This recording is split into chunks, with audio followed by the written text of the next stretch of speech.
스몰리그의 NP-F970 배터리를 가지고 왔어요.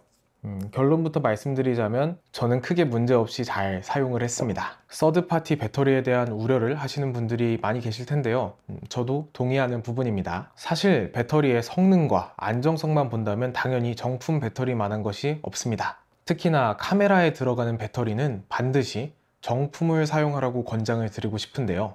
왜냐하면 흔히 호환 배터리라고 하는 비정품 배터리를 사용했을 때 나타나는 문제가 결코 작지가 않기 때문입니다. 일단 비정품 배터리들은 충분한 출력을 지속적으로 내보내는 배터리가 별로 없다 보니까 갑자기 방전이 되거나 배터리가 줄어들면서 연사 속도가 나오지 않는다거나 높은 화질의 동영상 코덱을 제대로 녹화하지 못한다거나 그런 문제가 생기거든요. 또 배터리 방전 현상도 적지 않게 나타납니다.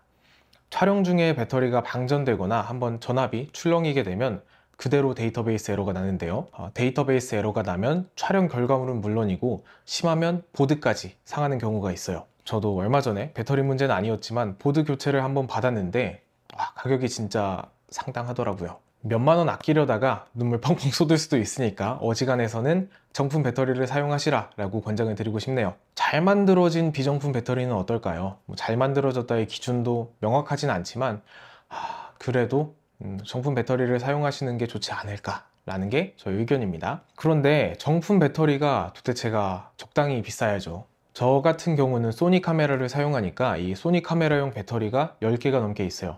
FZ100 배터리 10개에 충전기까지 하면 벌써 100만 원 가까이 되죠. 특히나 이런 커다란 배터리, NP 배터리나 U 배터리 같은 것들 있죠. 이런 배터리는 정품이 정말 비쌉니다.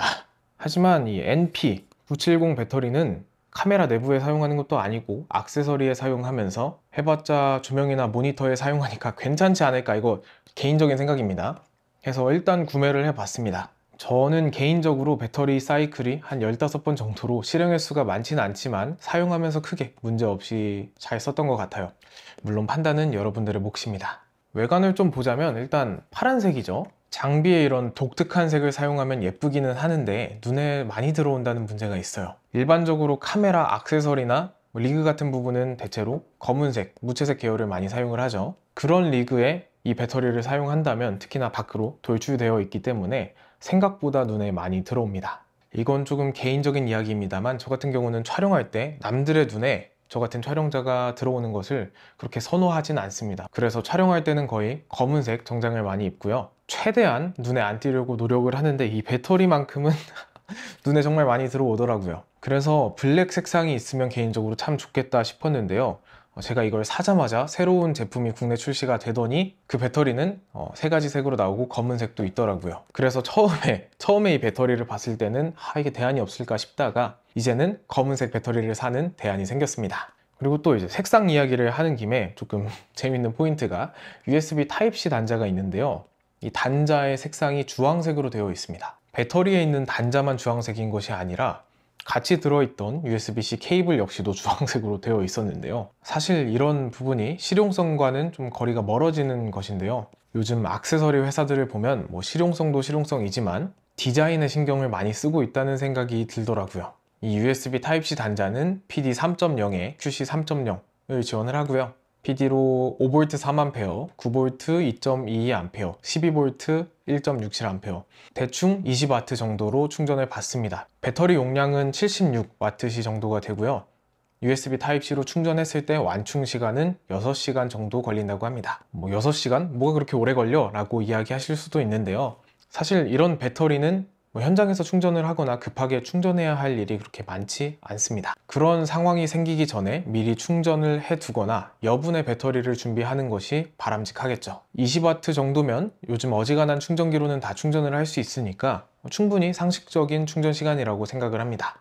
참고로 아까 말씀드린 이후에 나온 NP970 배터리 같은 경우는 36W 정도까지 먹는다고 하고요. 가격도 크게 다르지 않으니까 지금 와서는 그 배터리를 고려해 볼 것 같습니다. 자, 반대쪽에는 USB Type-A 단자가 있고요. 출력 전용에 10W까지 나갑니다. 자, 그리고 위쪽을 보면 인디케이터가 있습니다. 배터리 체크 버튼을 누르면 25% 단위로 표시가 되고요. 제가 알기로 신형 배터리 같은 경우는 1% 단위로 표시가 되던데요. 아마도 이 배터리 사용하시는 분들은 뭐 퍼센테이지보다는 전력량을 계산해서 많이 사용을 하실 테니까 이러한 좀 전통적이라고 해야 될까요? 인디케이터 방식도 괜찮은 것 같습니다. 전체적으로 만듦새나 편의 기능이 괜찮아요. 지금은 이 배터리를 구매할지 신형 배터리를 구매할지 생각해 보시면 될 것 같고요. 개인적으로는 만족해서 사용했지만 사실 이 배터리라는 것이 언제 문제가 생길지 모르는 것이기 때문에 여러분들께서 호환 배터리를 사용해도 괜찮을지 판단을 해 보시고 메인 장비에는 사용하지 않는다든지 아니면 뭐 어느 정도 감수를 하고 사용하시던지 선택을 하시면 좋을 것 같습니다. 어쨌든 간에 개인적으로는 마음에 들었고 그래서 리뷰를 준비해 본 것이고요. 구매, 선택에 도움이 되셨으면 좋겠습니다. 네, 시청해 주셔서 감사합니다.